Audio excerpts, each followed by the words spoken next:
Magandang araw mga mi! Day 2 na po ng aking mini vlogging. At sa araw naman po na ito ay papakita ko po sa inyo ang aming routine tuwing may school ang kuya. Ayan po, ihahanda ko po muna ang pagkain ng Kuya Jazz. At ang kanya naman pong ulam for today's video ay ang kanyang pinaka-favorite na paksiw na fish.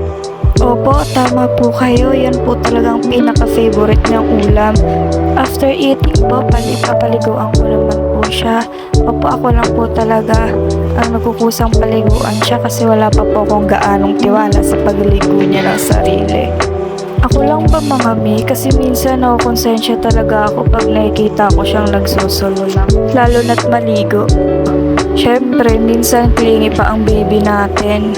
At minsan pa nga ayaw pa magpalapag. At ayan, nakikita nyo, nakalimutan ko palang plansyahin ang kanyang uniforme. At dinali-dali ko na lang. At bababa na nga kami dyan.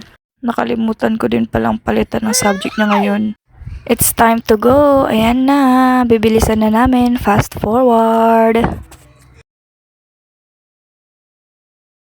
Oops, it's a prank. Wala pala silang pasok ngayon. Di ako na-inform. Woohoo! Ngiting tagumpay yarn. Walang pasok. Napakainit pa man din. Walang pasok si Kuya Ligtas.